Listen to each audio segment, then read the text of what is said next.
After the Civil War, Atlanta's rapid growth spurred a high demand for plumbing and pipe fitting services, leading to the formation of contracting firms and union activities. Initially, Atlanta's plumbers and pipe fitters were part of the National Association of Plumbers, Steam Fitters, and Gas Fitters under the Knights of Labor. However, dissatisfaction with the Knights led them to join the United Association, UA, in 1889. In 1891, Atlanta's unionized plumbers and pipe fitters were granted a charter as UA Local Union 72. Early on, Local 72 had 42 members and was active in strikes for better wages and hours. Under the leadership of Clarence O. Langston, the local helped pass a city ordinance requiring all plumbers and pipe fitters to pass a competency exam. The union grew rapidly, and by 1894 it was thriving with nearly all local tradesmen as members.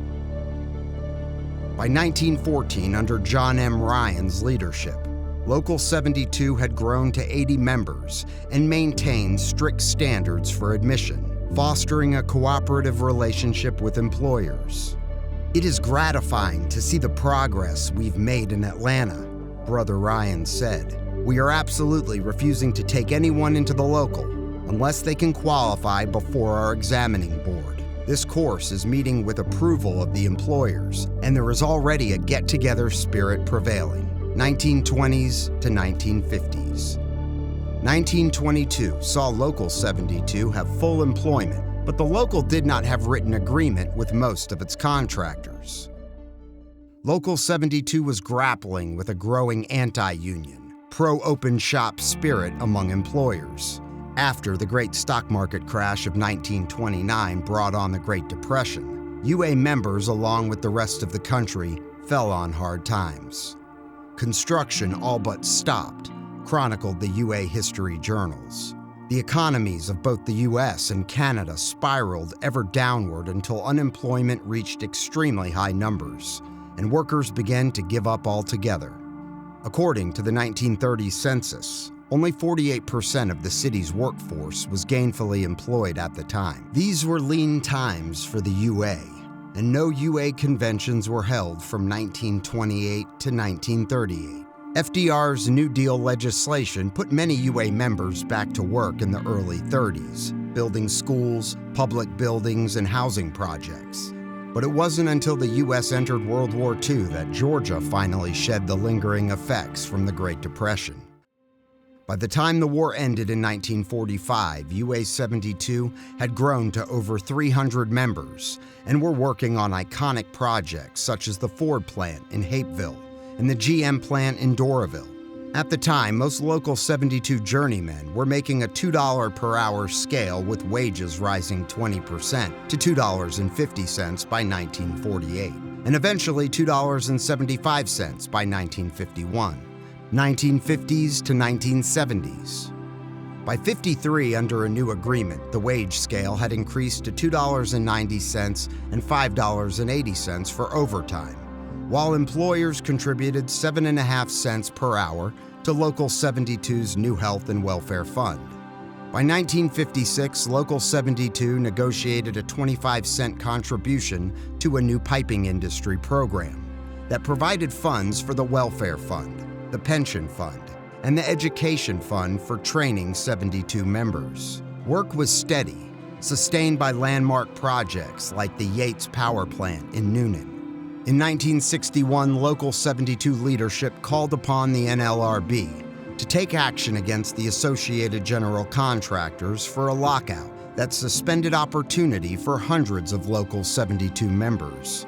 The late 1960s saw the purchase of a new office building located at 374 Maynard Terrace, where the local still resides today. During that same year, Local 72 negotiated a new contract with the newly formed Association of Mechanical Contractor, with a wage rate of $5.85 per hour in the first year, rising to $6.25 per hour in year two. The 1960s and 70s were marked by significant social and political change in the United States, and Atlanta was at the heart of the civil rights movement. Local 72, like many organizations in the South, had to navigate the challenges of this era. The union took steps to ensure that it was inclusive and representative of the diverse workforce in Atlanta. This included efforts to recruit and train African American and minority workers who had historically been excluded from many trade unions. The mid-60s saw the birth of Atlanta's professional sports team with the new Atlanta Falcons of the NFL and the relocated Braves from Milwaukee, both in 1966, and the building of the Atlanta Fulton County Stadium followed closely in 1968 with the NBA's Atlanta Hawks. Local 72 members played a vital role in Atlanta's growth in the 60s and 70s, prompting the UA Journal to report the local helped transform the city into a transportation hub, a medical and education center, the financial capital for a large section of the country, and the leader in culture, sports, recreation, and national defense. 1975 brought the advent of MARTA, and UA 72 members, led by business agent Tom Payne, carried the fight for fair wages to build the rail system all the way to City Hall, with Mayor Maynard Jackson ultimately siding with labor and invoking the Finley Ordinance, the city's version of Davis-Bacon Prevailing Wage Act. In 1979, members ratified a new contract with a wage rate of $12.95 per hour. By the end of the 70s, Atlanta had grown to nearly 3 million people, had operational hubs of 400 of the largest 500 industrial corporations in the country, and was home to the only federal agency outside of Washington, D.C., then called the National Center for Communicable Diseases, now the CDC. 1980s and 90s. By 1980, Local 72 members were performing maintenance and service at Ford, General Motors, Lockheed, Georgia Power, as well as banks, insurance companies, and many other businesses. And by 1983, the local saw a significant increase in wages to $18.19 per hour for journeymen.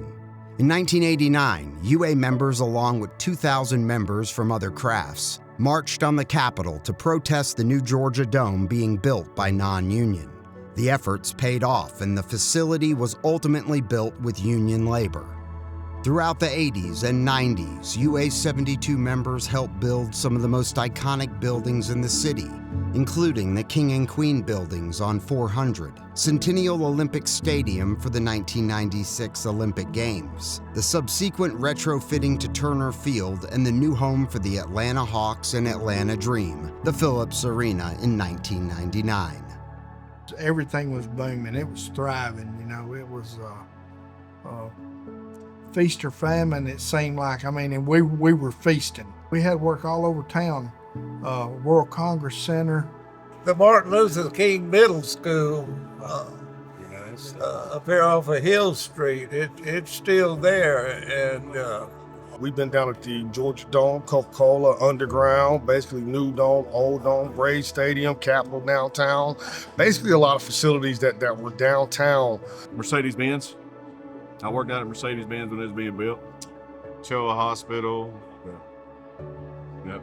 Piedmont expansion. Basically everything in Atlanta we had hands in or hands on, you know what I'm saying? At some sort. The 2000s to today.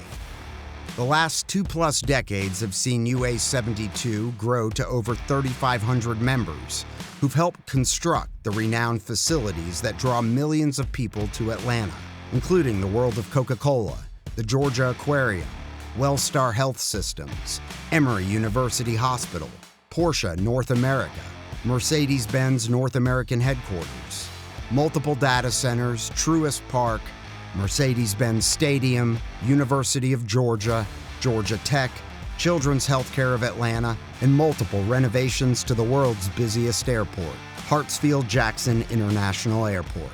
When we drive through downtown, we always say to our kids, I've done that building, I've been in that building, I've done that powerhouse, I've done that, so it's the pride thing to say that we have done it and we put our hands on it. I've been to Atlantic Station, I've done it, I was there when it was being built, so that's the pride in what we do, is that we can go back to our kids and our grandkids and say, the grandpa worked on that, Business manager Terry Newsom Jr. and your current administrator administration know that while we have a rich history of building the things that make Atlanta home for over 6 million people, our best days are ahead of us. Future looks bright because of the number of projects we have. We have the best training around. Just yesterday, I was at UA headquarters, and our general president made the comment. It's always been said that 72 is a big player in the Southeast. He changed it up. He's talking about the east side of the country. We are a big player on the whole east side, not just the Southeast no more. So a lot of locals, even locals that we probably don't ever talk to, they look at us. Look at 72. We welcome you to this year's UA 72 Years of Service Awards Banquet. Thank you, brothers and sisters, for your service to our industry, to this community, to this local union, and to each other.